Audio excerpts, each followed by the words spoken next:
रे। अमर कथा जब लगे सुनाने गौरा को त्रिपुरार उमा के पड़ गए सोता करा दे रो तोता।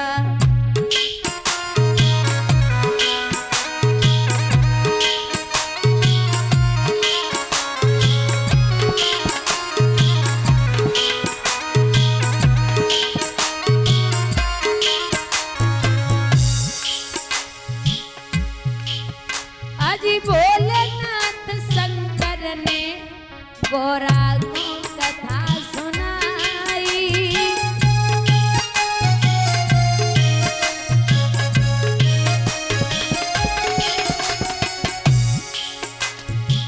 कथा हुई ना पूरी अरे नींद उमा को आई।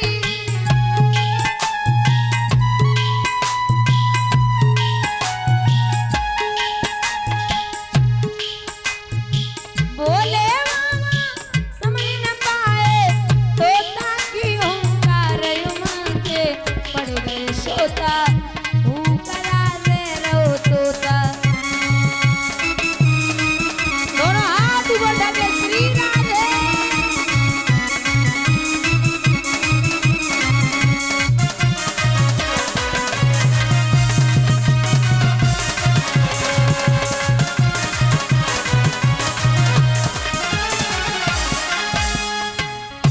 अब बाबा कथा श्रवण करा रहे, मैया सो गई।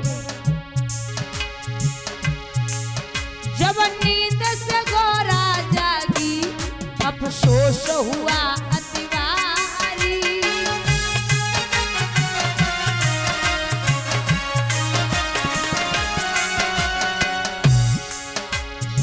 हाथ जोड़ के बोली प्रभु लगी आँख हमारी।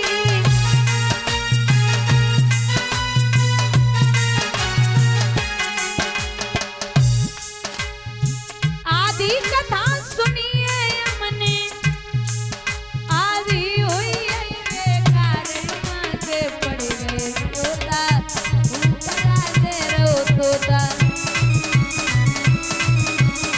हरि बोल।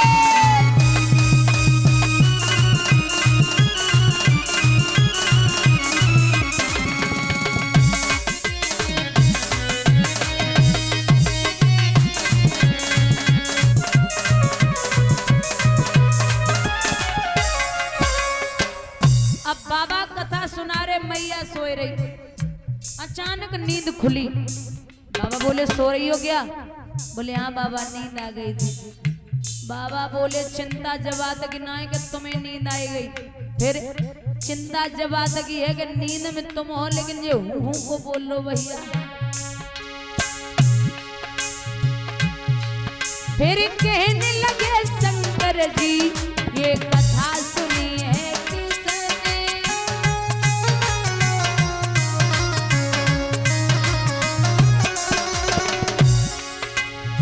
जिंदा नहीं छोड़ूंगा ये दिया हूँ करा जरे।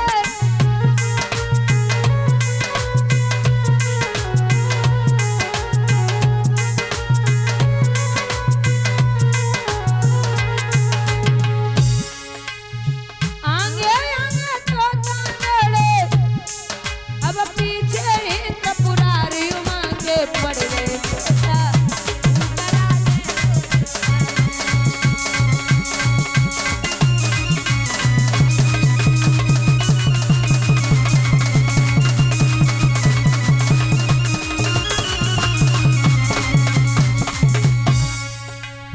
और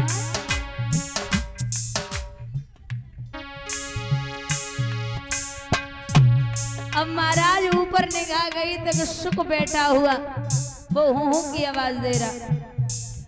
बाबा ने त्रिशूल छोड़ा। उड़ते उड़ते तोता जब पेट प्यास घर आया।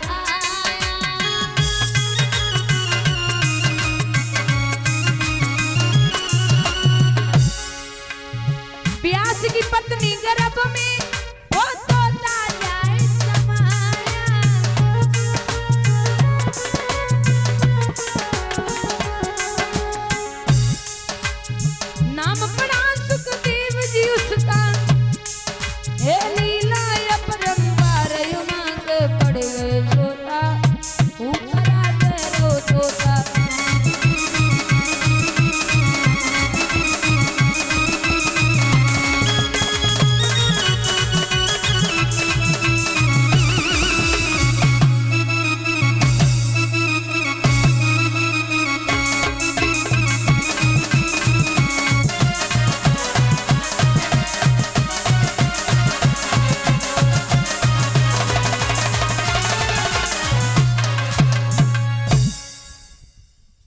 उड़ते उड़ते वेद व्यास जी की पत्नी ऊपर अट्टे पर खड़ी, जमाई आई है, अचानक तोता हवा के रूप में पेट में प्रवेश कर गया। बोले बाबा पीछे पीछे, अरे ओ व्यास जी, अरे ओ व्यास जी, क्या हुआ, काय चिल्ला रहे हो? बोले हमारे यहाँ से एक चोर चोरी करके आया। व्यास जी मन ही मन में बोले, इतने बड़े धनवान कब तक होएगा सो डकैती बच्चे। बोले ऐसा वैसा चोर नहीं है, उसने अमर कथा सुनी है। तो बोले महाराज जब अमर कथा सुन ली, अब आप उसे मार भी नहीं सकते। तो बोले तेरी पत्नी के पेट में है बच्चा, 9 महीने 9 दिन के बाद पैदा होता है। महाराज 9 साल हो गए सुखदेव जी बाहर नहीं आए। 10, 11, 12 साल के बाद बाहर आए तो सीधा बन के लिए चले। एक कहावत है कि जो बन गए सो बन गए, जो बन गए सो बन गए, फिर वो बिगड़ने वाले नहीं। सीधे प्रस्थान करे। तो ये स्त्रियां स्नान कर रही थी, स्त्रियां स्नान कर रही थी।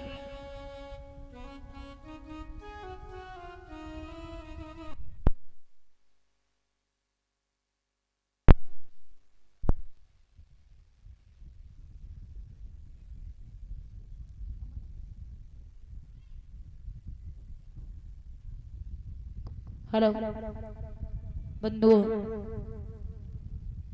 स्त्रियों ने सुखदेव जी को देख के वस्त्र नहीं पहने जो स्नान कर रही थी नग्न अवस्था में।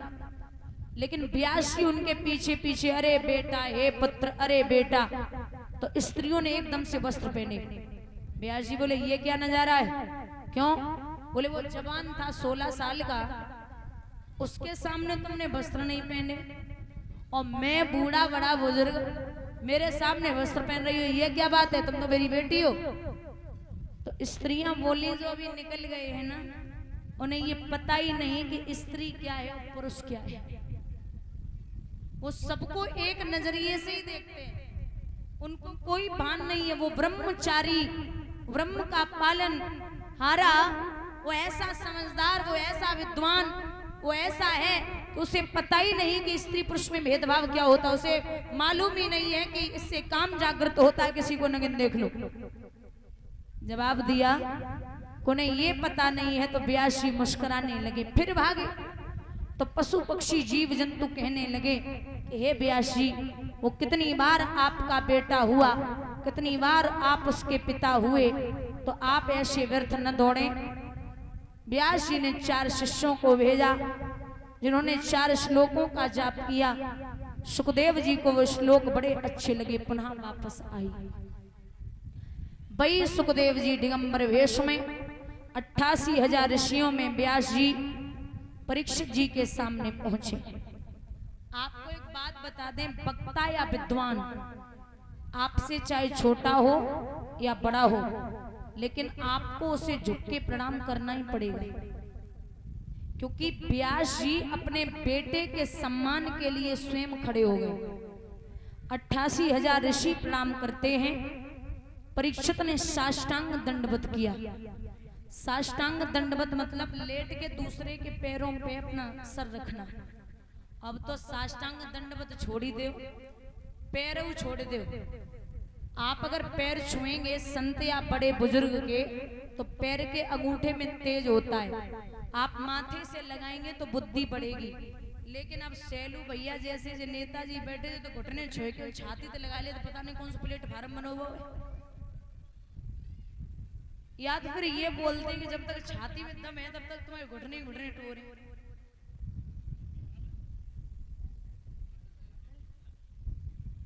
भैया साष्टांग दंडवत किया और सुबह उठ के अपने अपने माता पिता के पैर छूते और उठाना। बड़े बूढ़े बैठे उनसे नहीं पूछ रहे हैं, उनके तो माँ बाप होंगे ही नहीं जो इतने बुजुर्ग बैठे हैं। लेकिन जो जवान भैया बैठे उनसे पूछ रहे हैं, नहीं ये भैया छुई ले करो। आप माताएं सुबह उठ के अपने अपने पति के पैर छूते हो, आधराना जे छुपायोली इतनी लंबी है।